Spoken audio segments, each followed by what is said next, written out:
Assalamualaikum warahmatullahi wabarakatuh. Halo teman-teman. Perkenalkan, kami dari kelompok 1. Di sini kami akan mempresentasikan materi yang berjudul Arsitektur Kecocokan Kerja. Video ini disusun sebagai tugas mata kuliah yang diampu oleh Bapak Aco Lele Eskom MM. Semoga materi yang kami sampaikan bisa bermanfaat bagi kita semua. Selamat menyaksikan.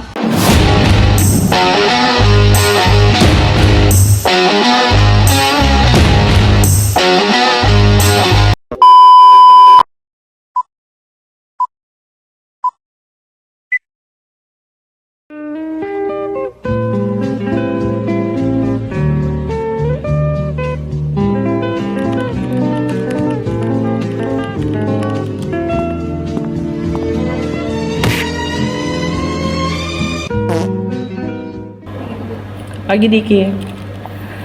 Masih pagi mukamu sudah kusut sekali. Ada masalah dengan kerjaan baru di divisimu? Iya Andre, jujur saya merasa agak asing di sini. Pekerjaan di divisi baru ini rasanya kayak tidak cocok dengan bayanganku pas di awal. CV-ku juga rasanya sudah pas, tapi pas masuk kok kayak salah jalan. Tenang Diki, itu hal yang wajar. Di dalam konsep manajemen SDM ada yang namanya arsitektur kecocokan kerja. Biar produktivitas kita itu bisa maksimal, pondasi itu ditompang oleh dua pilar utama. Pertama itu orientasi untuk kecocokan lingkungan, dan kedua itu penetapan untuk kecocokan posisi kerjamu.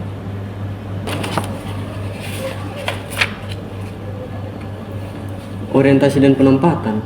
Tapi Andre, saya kan sudah ikut pengenalan tugas di hari pertama kemarin. Apa itu belum cukup? Hari pertama saja tidak cukup Diki. Kalau standar umum di kantor biasa memang cuma makan waktu 2-3 hari untuk menjelaskan tugas pokok dasar. Tapi kalau di skala perusahaan besar, proses membangun fondasi adaptasi ini sifatnya jangka panjang. Butuh penjelasan mendetail dan sesi diskusi mendalam dengan pimpinan di divisi biar benar-benar memahami ritme kerjaan.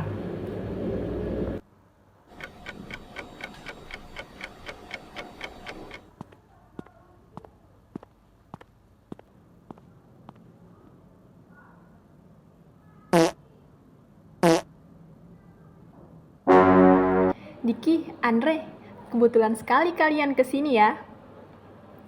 Diki, saya dengar dari Andre kalau kamu masih merasa canggung ya di minggu pertama kerja ini. Iya Bu Andini, saya masih merasa agak kesulitan membaur dan menyelaraskan ekspektasi kerja saya dengan tim. Tidak apa-apa Diki, berdasarkan model Dassler, orientasi baru bisa dianggap sukses kalau memenuhi 4 syarat utama. Kamu merasa diterima secara psikologis, paham sejarah dan visi organisasi kita, tahu kejelasan ekspektasi tugasmu, serta kamu mampu melakukan asimilasi kinerja dengan ritme tim. Betul Diki, dampaknya itu ada yang langsung dan ada yang strategis. Jangka pendeknya, kamu jadi paham batas tanggung jawab dan cepat akrab dengan kami di kantor.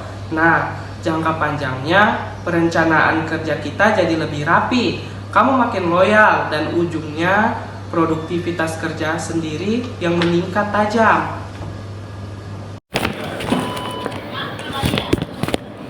Nah, kalau pondasi penyesuaianmu lewat materi pengenalan kerja ini sudah kokoh, barulah saya selaku manajer bagian lanjut tanggung jawab menentukan posisi kerjamu yang paling pas dan jelas. Bagaimana cara Ibu menentukan penetapan posisi tersebut? Apakah hanya merekrut orang baru dari luar? Tentu tidak, Diki. Untuk menentukan siapa yang cocok di posisi itu, kita pakai cara pengecekan yang ketat sekali. Mulai dari sifat pandangan pribadi kayak ngobrol, melihat wataknya, lihat catatan kinerja, sampai diskusi sama pimpinan.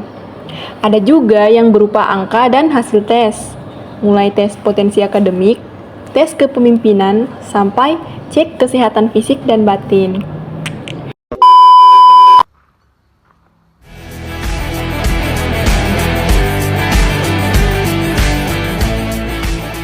Bagaimana obrolan dengan Bu Andini tadi, Diki?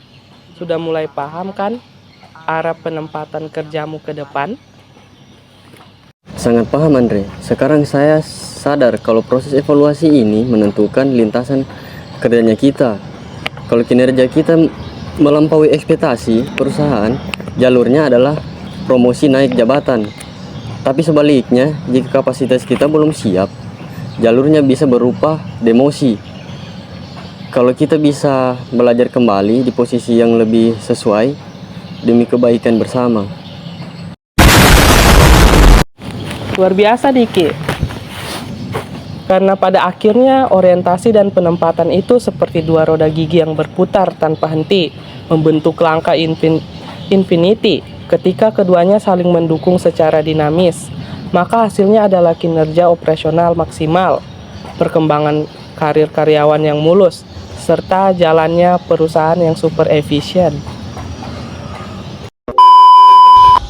Arsitektur kecocokan kerja memastikan kesesuaian antara kemampuan dan pekerjaan agar lebih efektif serta tujuan organisasi tercapai. Demikian presentasi dari kami. Terima kasih atas perhatian Bapak Acolele Eskom MM dan seluruh teman-teman yang telah menyimak video ini. Wassalamualaikum warahmatullahi wabarakatuh.